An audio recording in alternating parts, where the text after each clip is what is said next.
cap donc sur l'hôtel 2 février. Le site, vous le savez, va accueillir l'année prochaine le sommet de l'Union africaine sur la sécurité maritime. Alors où en est-on dans l'évolution du chantier? Eh bien, le Premier ministre, sans forte délégation, s'est rendu sur place cet après-midi. L'état des lieux est mis à Balou. L'hôtel du 2 février donne une vue panoramique assez splendide sur la ville de Lomé. Le Premier ministre a pu s'en rendre compte lors de cette énième visite sur le chantier de cet établissement emblématique de la capitale togolaise. Accompagné du président de l'Assemblée nationale et de certains de ses ministres, Komi Selom Klassou est passé de compartiment en compartiment, recevant les explications du staff du ZPC Hospitality sur l'avancement des travaux. L'État a nationalisé cet hôtel en 2014 et sa restauration est plus que stratégique. Elle permettra au Togo de redevenir la capitale des grands sommets. En ligne de mire, la conférence de l'Union africaine sur la sécurité maritime et le développement. Nous sommes venus voir l'état d'avancement des travaux.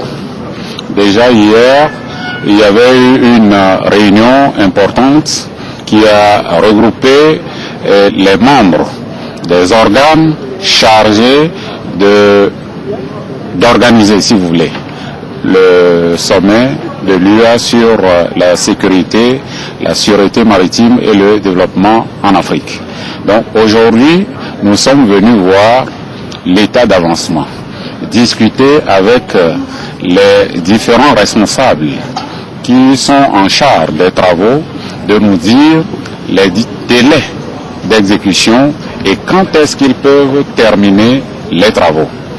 Je dois vous dire que nous repartons très satisfaits de ce que nous avons vu depuis notre dernier passage ici, c'était au mois de septembre, et ce que nous avons vu cet après-midi est édifiant. Sous peu, très peu, l'hôtel sera opérationnel. Les autres travaux également, les dispositions sont prises et nous pensons que l'organisation de ce sommet se fera dans de très bonnes conditions. 28 milliards de francs CFA ont été investis pour réhabiliter cet édifice qui à terme sera rebaptisé Radisson Blu Hotel. Des centaines d'ouvriers togolais y travaillent. Le Premier ministre les a félicités et encouragés à poursuivre sans relâche leurs efforts pour inscrire leur nom dans le livre d'or des artisans qui auront permis à cet hôtel de s'illustrer à nouveau comme un géant dans le ciel de Lomé et une référence dans la sous-région ouest-africaine. Et voilà, le chef du gouvernement accompagné, vous l'avez remarqué, du président de l'Assemblée nationale. Ce dernier, Damon Dramani, en l'occurrence, a eu dans la matinée à présider, vous allez le voir les images tout à l'heure, la séance plénière de la 5e session ordinaire de l'année. Nous sommes là au Parlement, une séance qui est revenue sur les travaux de la 4e plénière consacrée à l'adoption lundi du nouveau code pénal. Le rapport d'activité du président de l'Assemblée nationale, image signée Félix Simbocha.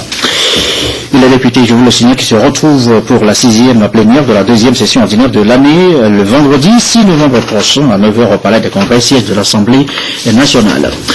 2 jours de rencontres pour faire mieux connaître la CEDEAO. L'institution, ses tests, ses réalisations, c'est une véritable opération de charme que vient là de mener la représentation locale de la communauté au Togo.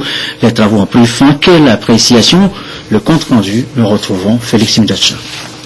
2 jours de travaux avec 10 communications au programme, le tout pour faire connaître la CEDEAO, ses projets et programmes et les enjeux de la ratification des textes communautaires. Du tarif extérieur commun, en passant par les défis et perspectives de l'intégration dans l'espace CEDEAO, la CEDEAO est le chantier de la paix, de la sécurité, de la stabilité et la promotion de la bonne gouvernance. La CEDEAO à l'épreuve des conflits dans l'espace communautaire pour finir par le Togo, l'un des pays fondateurs de la CEDEAO.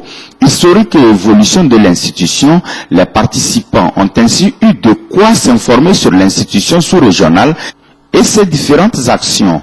Pour les citoyens de l'espace communautaire, le grand problème lié à l'intégration est celui de la libre circulation.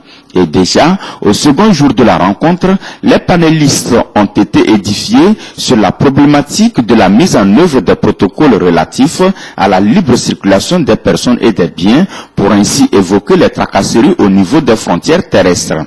Aussi, les échanges ont-ils porté sur la CEDEAO face aux défis de développement des infrastructures modernes telles que l'énergie, le transport aérien.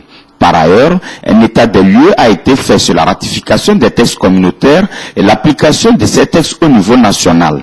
Pour évoquer le volet environnemental, un exposé a été fait sur la CEDEAO face aux normes environnementales universelles.